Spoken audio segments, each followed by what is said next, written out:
So this is my new Galaxy A35 that I just recently switched to, and I am loving the experience of Samsung thus far.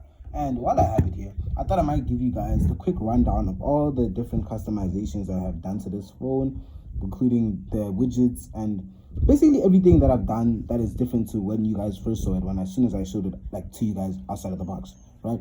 And I also wanted to give you guys a quick comparison.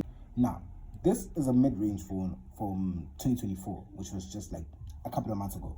And then this is a flagship one from 2022, which was 3 years ago. So let's compare these two things and see. Okay, so let's start with the always on display. This phone right here has an always on display, while this phone right here does not. The always on display gets introduced in the iPhone 14 models, the iPhone 13 models doesn't get, right?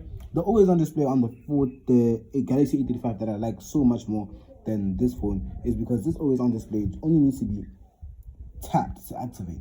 This is their always on display, right? You only have to tap it to activate it, which saves a tremendous amount of batteries compared to the iPhone's 14 Pro Max, where it's just always on, or you can be always off, right? You don't have it in between where you just simply do one tap to turn it on. And then this one tap gives you access to the fingerprint and the time and whatever you have under the time, you can choose, right? While here, you have nothing. If I tap it, it turns on. Here, if I tap it, it's always on. If I double tap, it's completely on. If I double tap, it turns off. Double tap on, double tap nothing. Double tap on, no, wait. Double tap on, double tap off. Crazy. The other thing that I wanted to talk about is this. This right here. This right here. This is Samsung's screen, particular screen. This is Samsung's fingerprint thingy. This is a flagship. This is a mid-range phone, by the way. This is a flagship, and it does not have it does not have any place to put your finger. You cannot use your finger on this phone. The only thing that they give you is face recognition, which, by the way, this one also has. When it does, it's scanning for your face. So you're telling me that a mid-range Samsung phone can have both biometrics and facial recognition, while top of the model flagship iPhone doesn't offer that? What do you mean? The next thing I wanted to talk about was the dynamic island, or as Samsung calls it, the now bar, which is basically, okay, I'll give it to you, they stole it from you guys, right?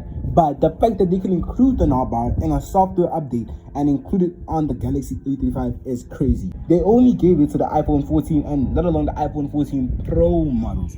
The regular iPhone 14 is stuck with this, right? And the excuse for not giving it to us is because, like, I don't know, you need an actual island. Well, newsflash, the island that's on the, what do you might call it? The island that's on the iPhone 14 Pro Max, it's just basically like a camera here in the middle, and then it's a software to have the bezel like that. That's what makes it dynamic island. The dynamic island is a software that they could have added on the update to the lesser phone models, but they didn't. Whilst on the Samsung, for example, we have a now bar. And notice how, wait, let me turn the phone on. Oh, I actually don't want to unlock it. Open, my brother. Yeah, notice how it's not here, it's actually here. The now bar is on the bottom of the screen. You have to turn on, my dude. The now bar is on the bottom of the screen instead of being on the top, where they also could have added it here. But you can also, it can also be here, or it can also be here. This nigga really needs to stop turning up. All right, and this is the now bar. You can access it from the home screen. It shows you your current things the same way that iPhone would. If you have a timer running, it shows you your timer. If you have music playing in the background, it can also show you your music and access your music easily, right? I have Blue Hair playing right now. If I were to open my phone, the now bar is here, right? If notifications pop up, the now bar will pop up, same way the dynamic island on the iPhone appears. But if it's not, and I have something running in the background, I can press here on the now bar, and there it is. It looks just like the one that it looks just like the one that's available in here, and it's alive same way that other one is. You can move it around, you can put it here, you can do all sorts of things you want to do with it. You can even change the song, all those things, right? On the Galaxy, this kind of guys, nah, Spotify Premium. All those things that you find on the Galaxy, on the iPhone Pro Max, you find on the Galaxy A35, which I think is super cool. With that being said, it's time for me to move this guy aside, bring you here to the middle, and truly start talking about you. So, what are the things that I like about my phone? The Galaxy A35. I recently just done the switch from iOS to this, and I have to say, I am loving this. First of all, the user home interface, right? I really love how everything just fits together. On my iPhone, I used to have these things where, matter of fact, let me just show you. This thing where, in order to achieve the shape that I have on this phone, right, I had to enlarge these things where when they're small, the names are all over it and whatever, and I didn't think that looked nice, right? But now I can keep the names and see what app I'm going to while still having the look that I was going for here, right? And I think that is super cool. Moving this out of the way again, I like how customizable Android it actually is. I used to hear people talking about it all the time, but now I can actually see it firsthand. Like, for example, Thursday 16:48.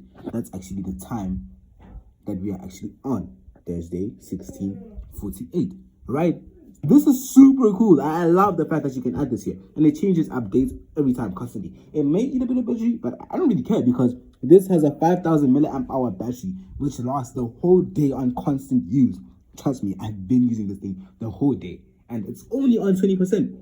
It's only on 20%. Oh my days, my iPhone would have been like dead by now. I would have had to charge it, right?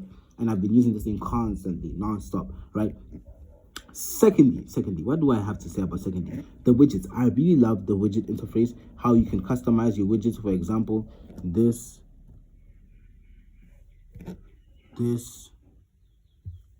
iPhone wasn't this diverse when it came to their widgets. Like, it wasn't, bro. This is super cool. You're like, I think I'm gonna keep it this big. Yeah. This is dope, man. iPhone was not this friendly when it came to their widgets.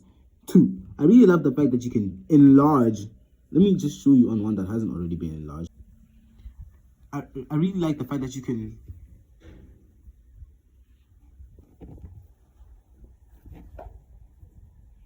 and another thing, I really like the fact that you can enlarge that you can enlarge your icons. I feel like this is super cool. I don't have to like press it like this. I don't have to go through this process where I pick a thingy. I can just go to my icon straight while it's already enlarged and just press zoom, for example, then it automatically opens while still keeping them in their own folder that I want to keep them in, right? And this can be super friendly, super useful, and it can just also be useful for make like cleaning up the phone and making it look nice, where I can like literally put everything in its own separate folder, but instead of it being small, I can still access it without having to go through this process. I can just click it from the home screen like I did here to access my calculator. Super cool, right?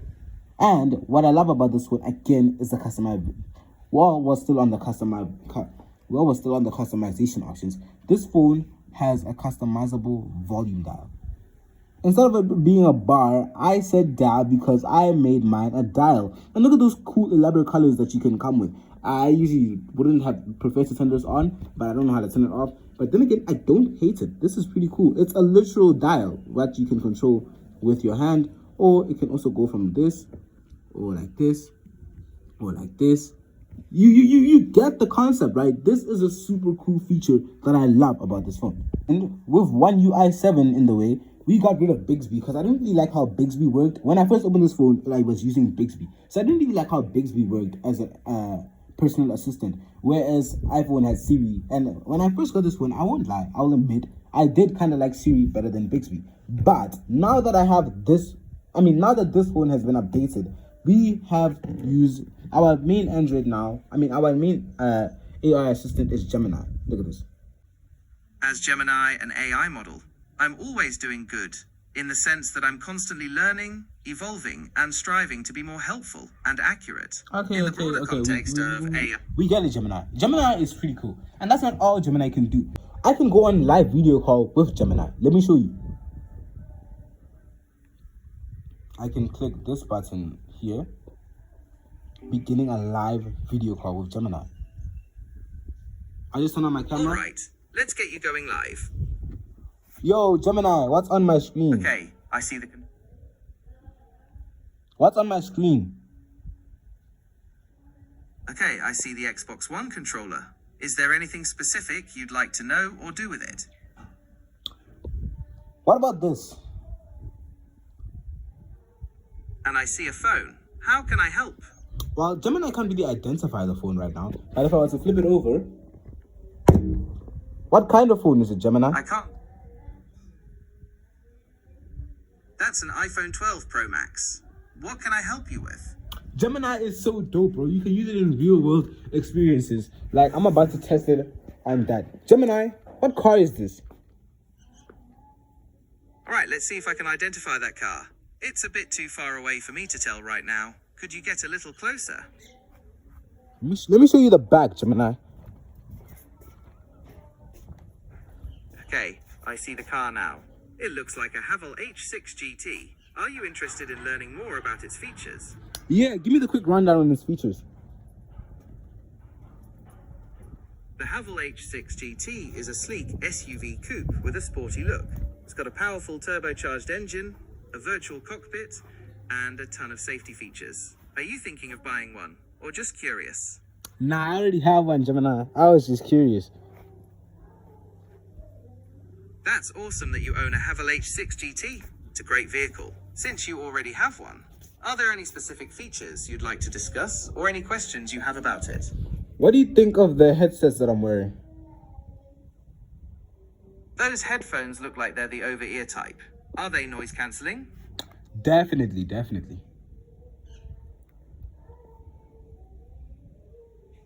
Okay, those are definitely over-ear headphones. I can't quite make out the brand from here, but they look pretty sleek. Are you happy with them? I'm definitely happy, Gemini, and I'm happy with you. This is super cool. Okay, guys, so I'm wearing this right now. We're gonna see if Gemini can identify it, right? Gemini, can you tell what kind of hat that I'm wearing? Yep, that's a Timberland beanie. It looks like it keeps you pretty warm. Are you thinking of getting another beanie, or just curious? I am. I'm thinking of getting one the same color, but I forgot how much it is. Do you think you could give me a rough estimate? A Timberland beanie like yours in beige typically retails for around $499 in South Africa. Would you like me to find where you can buy one? Gents, this is insane. Gents. And the icing on the cake is that the now bar lets you know that Gemini is listening to you. Gemini, tell the people about the now bar. The sound bar at the bottom of the screen lights up No, when Gemini Gemini, not the sound bar, the now bar. Samsung's new thingy. Ah, the Now Bar. Yes, that's a cool feature on Samsung's new Galaxy AI. It gives you quick access to things like alerts, timers, and voice recordings, all without unlocking your phone. Did you have any questions about how it works? Nope, I'm good. You can end the call now. All right, it was great chatting with you. Feel free to call me again if you have any other questions. Gents, Siri could never do what Gemini is doing. She could not. She could try, but she could not, man. Like, bro, my dude. What's good, Siri? Are you able to go on a video call? Okay, I found this on the web. For What's Good Siri, are you able to go on a video call? Check it out. Wabon. That's cool, innit? Another thing that I wanted to admit in this video before Apple beat me to it, it's like Apple knew all the bad things that I was going to talk about this phone and just fixed them before I could, right? So before it updated to One UI 7, it was on One UI 6, right? And that means when I scroll down, it will show me both my what is this thing called again?